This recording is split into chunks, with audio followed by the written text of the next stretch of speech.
What's going on, college sports fans and YouTubers? We're talking college sports in the Deep South, where college football is king and the battle cry is War Eagle.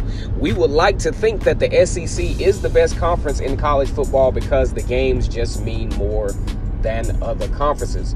Once again, it's KC the GOAT for Vernon Speaks Sports, and we mostly talk about over here Auburn football and occasionally teams from the SEC. But if you see my channel, it is majority Auburn football. Go ahead and like some of the past videos as well. We got a lot of videos about recruiting, a lot of videos about historical analysis on Auburn football. Want to thank you all for subscribing to the channel and looking at my content.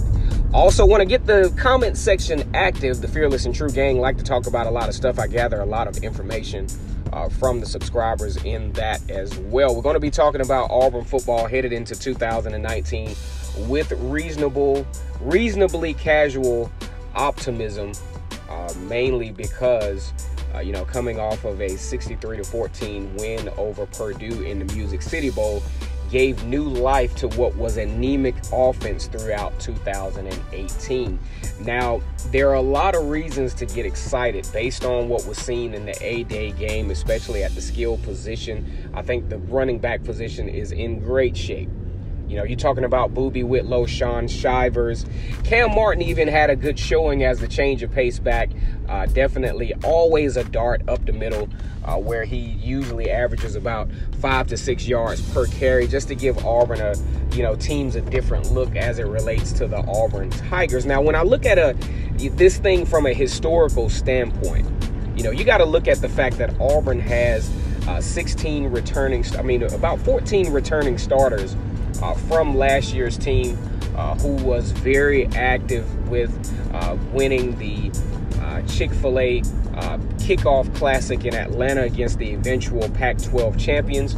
Most of these guys that are returning have played Clemson twice, have played Alabama twice, have played in some very high consequence games throughout their tenures at Auburn University. And some of those guys to mention are Jeremiah Denson. Derek Brown made the surprising return back to the Auburn Tigers this season. Cam Martin participated in a lot of these events. Losing some guys though, losing Jarrett Stidham, obviously, Ryan Davis, and Darius Slayton. I was kind of hoping that Darius Slayton would return. That would have been some key experience at the wide receiver position. But if we think historically about the teams that have been highly successful at Auburn, they all have some common denominators.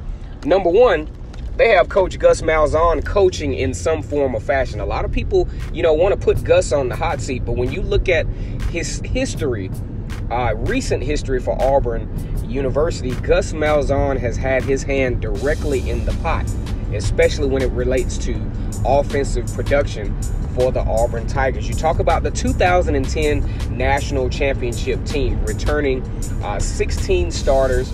All of those guys had, kind of dealt with the debacle with Coach Tommy Tuberville, started the re-emergence in 2009 offensively, to culminate to a 2010 SEC championship, and also, ironically, their 2019 opponent, Oregon, defeated Oregon in the BCS championship game 22-19. So that just goes to show that experience, talent is great. I know a lot of teams surrounding Auburn, a lot of teams that Auburn will have to compete against, have a lot of talent. They have a lot of five-star recruits. They have highly rated recruiting classes, but you just cannot discount the level of experience that Auburn returns this year, and it has shown historically from teams of the past. Then you look on to 2013, returning about 15 starters to that football team.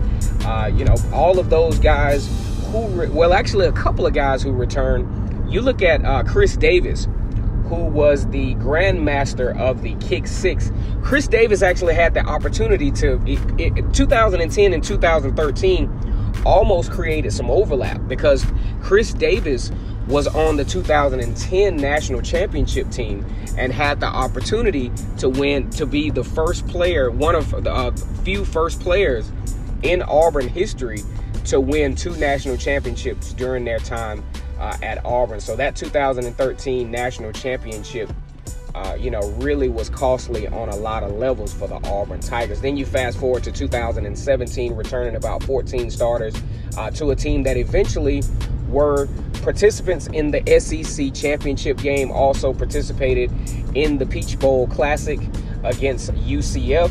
But one of the highlights of that season for that particular team, with all of that experience that returned, was the having the opportunity to defeat 2 number 1 teams in the same month in Georgia and Alabama. So we just have to continue to, re-emphasize how important experience is going to be, and in addition to the talent that's returning to the Auburn Tigers, which gives reason to believe that at worst, this team is going to be very successful.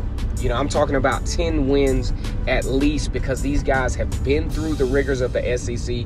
They have played in high consequence games like against Clemson, also playing against Washington, the eventual Pac-12 champions. They have gone through several coaches during this particular time, and I think this particular year in 2019 will give Auburn the first opportunity to be at least 2 deep in a lot of key positions, very deep at the running back position, which really cost Auburn in 2017. I still go out on a limb and say if Kerryon Johnson was healthy, that Auburn wins the SEC championship, because Georgia had no answers for Kerryon Johnson. We look forward to this 2019 football season and all the possibilities and opportunities that it brings. I appreciate these subscriptions to the channel. Appreciate the comments and all the likes and the shares. Once again, it's K2 to go for Vernon Speak Sports. We're talking Auburn football here on YouTube. War Eagle.